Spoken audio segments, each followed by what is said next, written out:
أعوذ بالله من الشيطان الرجيم. بسم الله الرحمن الرحيم.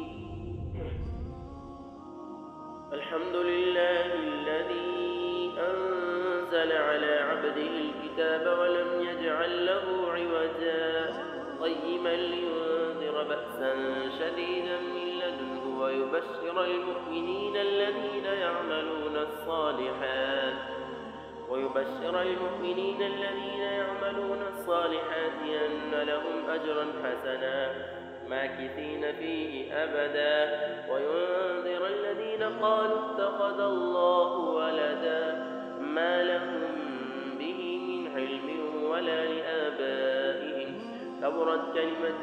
تخرج من أفواههم إن يقولون إلا كذبا فلعلك باخع نفسك على آثارهم إن لم يؤمنوا بهذا الحديث أسفا إنا جعلنا ما على الأرض زينة لها لنبلوهم أيهم أحسن عملا وإنا لجاعلون ما عليها صعيدا جرزا أم حسبت أن أصحاب الكهف والرقيم كانوا من آياتنا عجبا إذ أوى الفتية إلى الكهف فقالوا ربنا آتنا من لدنك رحمة وهيئ لنا من أمرنا رشدا فضربنا على آذانهم في الكهف سنين عددا ثم بعثناهم لنعلم أي الحزبين أحصى لما لبثوا أمدا نحن نقص عليك نبأهم بالحق إنهم فتية آمنوا بربهم وزدناهم هدى وربطنا على قلوبهم إذ قاموا فقالوا ربنا رب السماوات والأرض لن ندعو من دونه إلها لقد قلنا إذا شططا هؤلاء قوم اتخذوا من دونه آلهة لولا يأتون عليهم بسلطان بين ومن أظلم ممن افترى على الله كذبا وإذ اعتزلتموهم وما يعبدون إلا الله فأووا إلى الكهف ينشر لكم ربكم من رحمته ويهيئ لكم من أمركم مرفقا وترى الشمس إذا طلعت تزاور عن كهفهم ذات اليمين وإذا غربت تقرضهم ذات الشمال وهم في فجوة منها ذلك من آيات الله من يهد الله فهو المهتد ومن يضلل فلن تجد له وليا مرشدا وتحسبهم أيقاظا وهم رقود ونقلبهم ذات اليمين وذات الشمال وكلبهم باسط ذراعيه بالوصيد لو اطلعت عليهم لوليت منهم فرارا ولملئت منهم رعبا وكذلك بعثناهم ليتساءلوا بينهم قال قائل منهم كم لبثتم قالوا لبثنا يوما أو بعض يوم قالوا ربكم أعلم بما لبثتم فابعثوا أحدكم بورقكم هذه إلى المدينة فلينظر أيها أزكى طعاما فليأتكم برزق منه وليتلطف ولا يشعرن بكم أحدا إنهم إن يظهروا عليكم يرجموكم أو يعيدوكم في ملتهم ولن تفلحوا إذا أبدا وكذلك عثرنا عليهم ليعلموا أن وعد الله حق وأن الساعة لا ريب فيها إذ يتنازعون بينهم أمرهم فقالوا ابنوا عليهم بنيانا ربهم أعلم بهم قال الذين غلبوا على أمرهم لنتخذن عليهم مسجدا سيقولون ثلاثة رابعهم كلبهم ويقولون خمسة سادسهم كلبهم رجما بالغيب ويقولون سبعة وثامنهم كلبهم قل ربي أعلم بعدتهم ما يعلمهم إلا قليل فلا تمار فيهم إلا مراء ظاهرا ولا تستفت فيهم منهم أحدا ولا تقولن لشيء إني فاعل ذلك ذلك غدا إلا أن يشاء الله. واذكر ربك إذا نسيت وقل عسى أن يهديني ربي لأقرب من هذا رشدا. ولبثوا في كهفهم 300 سنين وازدادوا 9. قل الله أعلم بما لبثوا له غيب السماوات والأرض أبصر به وأسمع ما لهم من دونه من ولي ولا يشرك في حكمه أحدا. واتل ما أوحي إليك من كتاب ربك لا مبدل لكلماته ولن تجد من دونه ملتحدا. واصبر نفسك مع الذين يدعون ربهم بالغداة والعشي يريدون وجهه ولا تعد عيناك عنهم تريد زينة الحياة الدنيا ولا تطع من أغفلنا قلبه عن ذكرنا واتبع هواه وكان أمره فرطا. وقل الحق من ربكم فمن شاء فليؤمن ومن شاء فليكفر إنا أعتدنا للظالمين نارا أحاط بهم سرادقها وإن يستغيثوا يغاثوا بماء كالمهل يشوي الوجوه بئس الشراب وساءت مرتفقا. إن الذين آمنوا وعملوا الصالحات إنا لا نضيع أجر من أحسن عملا. أولئك لهم جنات عدن تجري من تحتهم الأنهار يحلون فيها من أساور من ذهب ويلبسون ثيابا خضرا من سندس واستبرق متكئين فيها على الأرائك نعم الثواب وحسنت مرتفقا. واضرب لهم مثلا الرجلين جعلنا لأحدهما جنتين من أعناب وحففناهما بنخل وجعلنا بينهما زرعا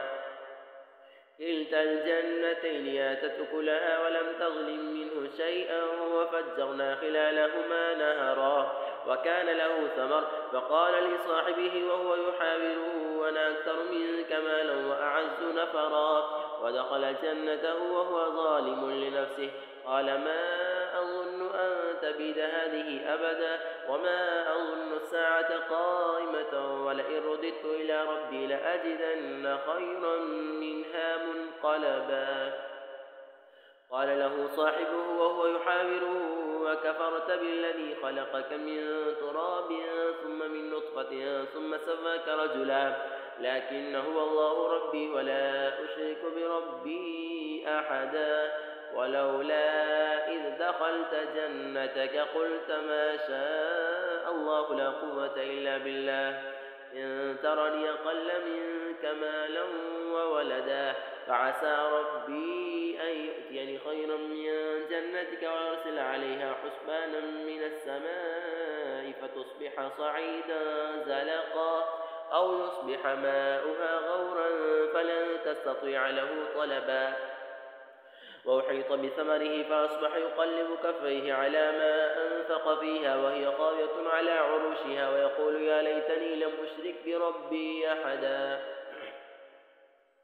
ولم تكن له فئة ينصرونه من دون الله وما كان منتصرا هنالك الولاية لله الحق هو خير ثوابا وخير عقبا. واضرب لهم مثل الحياة الدنيا كماء إن أنزلناه من السماء فاختلط به نبات الأرض فأصبح هشيما تذروه الرياح وكان الله على كل شيء مقتدرا. المال والبنون زينة الحياة الدنيا والباقيات الصالحات خير عند ربك ثوابا وخير أملا. ويوم نسير الجبال وترى الأرض بارزة وحشرناهم فلم نغادر منهم أحدا وعرضوا على ربك صفا لقد جئتمونا كما خلقناكم أول مرة بل زعمتم أن لن نجعل لكم موعدا. ووضع الكتاب فترى المجرمين مشفقين مما فيه ويقولون يا ويلتنا ما لهذا الكتاب لا يغادر صغيرة ولا كبيرة إلا أحصاها ووجدوا ما عملوا حاضرا ولا يظلم ربك أحدا. وإذ قلنا للملائكة اسجدوا لآدم فسجدوا إلا إبليس كان من الجن ففسق عن أمر ربه أفتتخذونه وذريته أولياء من دوني وهم لكم عدو بئس للظالمين بدلا ما شهدتم خلق السماوات والأرض ولا خلق أنفسهم وما كنتم متخذ المضلين عضدا وما يقولون نادوا شركائي الذين زعمتم فدعوهم فلم يستجيبوا لهم وجعلنا بينهم موبقا ورأى المجرمون النار فظنوا أنهم واقعوها ولم يجدوا عنها مصرفا ولقد صرفنا في هذا القرآن للناس من كل مثل وكان الإنسان أكثر شيء جدلا وما منع الناس أن يؤمنوا إذ جاءهم الهدى ويستغفروا ربهم إلا أن تأتيهم سنة الأولين ويأتيهم العذاب قبلا وما نرسل المرسلين إلا مبشرين ومنذرين ويجادل الذين كفروا بالباطل ليدحضوا به الحق واتخذوا آياتي وما أنذروا هزوا ومن أظلم ممن ذكر بآيات ربه فأعرض عنها ونسي ما قدمت يداه إنا جعلنا على قلوبهم أكنة أن يفقهوه وفي آذانهم وقرا وإن تدعوهم إلى الهدى فلن يهتدوا إذا أبدا وربك الغفور ذو الرحمة لو يأخذهم بما كسبوا لعجل لهم العذاب بل لهم موعد لن يجدوا من دونه موئلا وتلك القرى أهلكناهم لما ظلموا وجعلنا لمهلكهم موعدا وإذ قال موسى لفتاه لا أبرح حتى أبلغ مجمع البحرين أو أمضي حقبا فلما بلغا مجمع بينهما نسيا حوتهما فاتخذ سبيله في البحر سربا فلما جاوزا قال لفتاه آتنا غداءنا لقد لقينا من سفرنا هذا نصبا قال أرأيت إذ أوينا إلى الصخرة فإني نسيت الحوت وما أنسانيه إلا الشيطان أن أذكره واتخذ سبيله في البحر عجبا قال ذلك ما كنا نبغي فارتد على آثارهما قصصا فوجدا عبدا من عبادنا آتيناه رحمة من عندنا وعلمناه من لدنا علما قال له موسى هل اتبعك على أن تعلمني مما علمت رشدا قال إنك لن تستطيع معي صبرا وكيف تصبر على ما لم تحط به خبرا قال ستجدني إن شاء الله صابرا ولا أعصي لك أمرا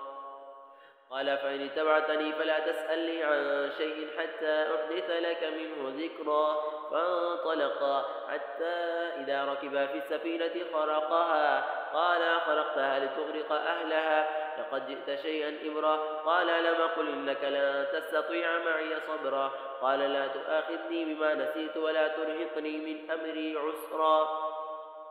فانطلقا حتى إذا لقيا غلاما فقتله قال قتلت نفسا زكية بغير نفس لقد جئت شيئا نكرا قال لم قل لك إنك لن تستطيع معي صبرا قال إن سألتك عن شيء بعدها فلا تصاحبني قد بلغت من لدني عذرا فانطلقا حتى إذا أتيا أهل قرية استطعما أهلها فأبوا أن يضيفوهما فوجدا فيها جدارا يريد أن ينقض فأقامه قال لو شئت لاتخذت عليه أجرا قال هذا فراق بيني وبينك سأنبئك بتأويل ما لم تستطع عليه صبرا أما السفينة فكانت لمساكين يعملون في البحر فأردت أن أعيبها وكان وراءهم ملك يأخذ كل سفينة غصبا وأما الغلام فكان أبواه مؤمنين فخشينا أن يرهقهما طغيانا وكفرا فأردنا أن يبدلهما ربهما خيرا منه زكاة وأقرب رحما. وأما الجدار فكان لغلامين يتيمين في المدينة وكان تحته كنز لهما وكان أبوهما صالحا وأراد ربك أن يبلغا أشدهما ويستخرجا كنزهما رحمة من ربك وما فعلته عن أمري ذلك تأويل ما لم تستطع عليه صبرا. ويسألونك عن ذي القرنين قل سأتلو عليكم منه ذكرا إنا مكنا له في الأرض وآتيناه من كل شيء سببا فأتبع سببا حتى إذا بلغ مغرب الشمس وجدها تغرب في عين حمية ووجد عندها قوما قلنا يا ذا القرنين إما أن تعذب وإما أن تتخذ فيهم حسنا قال أما من ظلم فسوف نعذبه ثم يرد إلى ربه فيعذبه عذابا نكرا وأما من آمن وعمل صالحا فله جزاء الحسنى وسنقول له من أمرنا يسرا ثم أتبع سببا حتى إذا بلغ مطلع الشمس وجدها تطلع على قوم لم نجعل لهم من دونها سترا كذلك وقد أحطنا بما لديه خبرا ثم أتبع سببا حتى إذا بلغ بين السدين وجد من دونهما قوما لا يكادون يفقهون قولا قالوا يا ذا القرنين إن يأجوج ومأجوج مفسدون في الأرض فهل نجعل لك خرجا على أن تجعل بيننا وبينهم سدا قال ما مكني فيه ربي خير فأعينوني بقوة أجعل بينكم وبينهم ردما آتوني زبر الحديد حتى إذا ساوى بين الصدفين قال انفخوا حتى إذا جعله نارا قال آتوني أفرغ عليه قطرا فما استطاعوا أن يظهروه وما استطاعوا له نقبا قال هذا رحمة من ربي فإذا جاء وعد ربي جعله دكا وكان وعد ربي حقا وتركنا بعضهم يومئذ يموج في بعض ونفخ في الصور فجمعناهم جمعا وعرضنا جهنم يومئذ للكافرين عرضا الذين كانت أعينهم في غطاء عن ذكري وكانوا لا يستطيعون سمعا أفحسب الذين كفروا أن يتخذوا عبادي من دوني أولياء إنا أعتدنا جهنم للكافرين نزلا قل هل ننبئكم بالأخسرين أعمالا الذين ضل سعيهم في الحياة الدنيا وهم يحسبون أنهم يحسنون صنعا أولئك الذين كفروا بآيات ربهم ولقائه فحبطت أعمالهم فلا نقيم لهم يوم القيامة وزنا ذلك جزاؤهم جهنم بما كفروا واتخذوا آياتي ورسلي هزوا إن الذين آمنوا وعملوا الصالحات كانت لهم جنات الفردوس نزلا خالدين فيها لا يبغون عنها حولا قل لو كان البحر مدادا لكلمات ربي لنفد البحر قبل أن تنفد كلمات ربي ولو جئنا بمثله مددا قل إنما أنا بشر مثلكم يوحى إلي أنما إلهكم إله واحد فمن كان يرجو لقاء ربه فليعمل عملا صالحا ولا يشرك بعبادة ربه أحدا صدق الله العظيم.